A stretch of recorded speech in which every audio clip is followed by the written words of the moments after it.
Jesus é ungido em Betânia. 6 dias antes da Páscoa, Jesus chegou a Betânia, onde vivia Lázaro, a quem ressuscitara dos mortos. Ali prepararam um jantar para Jesus. Marta servia enquanto Lázaro estava à mesa com ele. Então Maria pegou um frasco de nardo puro, que era um perfume caro, derramou sobre os pés de Jesus e o enxugou com os cabelos. E a casa encheu-se com a fragrância do perfume. Mas um dos seus discípulos, Judas Iscariotes, que mais tarde iria traí-lo, fez uma objeção. Objeção. Porque este perfume não foi vendido e o dinheiro dado aos pobres?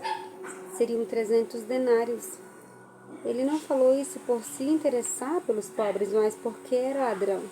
Sendo responsável pela bolsa de dinheiro, costumava tirar o que nela era colocado. Respondeu Jesus: deixe-a em paz, que o guarde para o dia do seu sepultamento. Pois os pobres vocês sempre terão consigo, mas a mim vocês nem sempre terão. Enquanto isso, uma grande mulher uma grande multidão de judeus, ao descobrir que Jesus estava ali, veio não apenas por causa de Jesus, mas também para ver Lázaro, a quem ele ressuscitara dos mortos. Assim, os chefes dos sacerdotes fizeram planos para matar também Lázaro, pois por causa dele muitos estavam se afastando dos judeus, crendo em Jesus. A entrada triunfal. No dia seguinte, uma grande multidão que tinha vindo para a festa ouviu falar que Jesus estava chegando a Jerusalém. Pegaram ramos de palmeiras e saíram ao seu encontro gritando: Hosana, bendito é o que vem em nome do Senhor. Bendito é o Rei de Israel. Jesus conseguiu um jumentinho e montou nele, como está escrito: Não tenha medo, cidade de Sião. Eis que o seu rei vem montado no jumentinho. A princípio, seus discípulos não entenderam isso. Só depois que Jesus foi glorificado, eles se lembraram que essas coisas estavam escritas. A respeito deles, eles foram feitas. A multidão que estava com ele, quando mandara Lázaro sair do sepulcro e o ressuscitar dos mortos, continuou a espalhar o fato. Muitas pessoas, por terem ouvido falar que ele realizara tal sinal milagroso, foram ao seu encontro. E assim os fariseus disseram uns aos outros: Não conseguimos nada, olhem como o mundo todo vai atrás dele. Jesus predisse sua morte. Entre os que tinham ido adorar a Deus na festa da Páscoa estavam alguns gregos. Eles se aproximaram de Filipe, que era de Betsaida, da Galileia, com um pedido: Senhor, queremos ver Jesus. Filipe foi dizê-lo a André e os dois juntos disseram a Jesus. Jesus respondeu: Chegou a hora de ser glorificado o Filho do Homem. Digo-lhes verdadeiramente que se o grão de trigo não cair da terra e não morrer, continuará ele só. Mas se morrer, dará muito fruto. Aquele que ama a sua vida, perderá, ao passo que aquele que odeia a sua vida neste mundo, a conservará para a vida eterna. Quem me serve precisa seguir-me, e onde estou, o meu servo também estará. Aquele que me serve, meu Pai o honrará. Agora meu coração está perturbado. O que direi? Pai, salva-me desta hora. Não, eu vim exatamente para esta hora. Pai, glorifica o teu nome. Então veio uma voz do céu: Eu já o glorifiquei, o glorificarei novamente. A multidão que ali estava a ouviu, disse que tinha trovejado. Outros disseram que um anjo lhes tinha falado.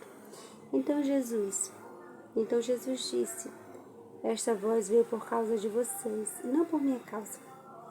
Chegou a hora de ser julgado este mundo. Agora será expulso o príncipe deste mundo. Mas eu, quando eu for levantado da terra, atrairei todos a mim. Ele disse isso para indicar o tipo de morte que haveria de sofrer. A multidão falou: a lei nos ensina que o Cristo permanecerá para sempre. Como pode dizer o Filho do Homem precisa ser levantado? Quem é esse Filho do Homem? Disse-lhe então Jesus: por mais um pouco de tempo a luz estará entre vocês. Andem enquanto vocês têm a luz, para que as trevas não os surpreendam, pois aquele que anda nas trevas não sabe para onde está indo. Creiam na luz quanto vocês a têm, para que se tornem filhos da luz. Terminando de falar, Jesus saiu e ocultou-se deles. A incredulidade dos judeus. Mesmo depois que Jesus fez todos aqueles sinais milagrosos, não creram nele. Isto aconteceu para cumprir a palavra do profeta Isaías, que disse: Senhor, quem creu em nossa mensagem e a quem foi revelado o braço do Senhor? Por esta razão, eles não podiam crer, porque, como diz Isaías no outro lugar, cegou os seus olhos e endureceu-lhes o coração, para que não veja e com os olhos não entenda, não veja com os olhos e não entenda com o coração, nem se converta e eu os cure. Isaías disse isso porque viu a glória de Deus. Falou sobre ele. Ainda assim, muitos líderes dos judeus creram nele, mas por causa dos fariseus,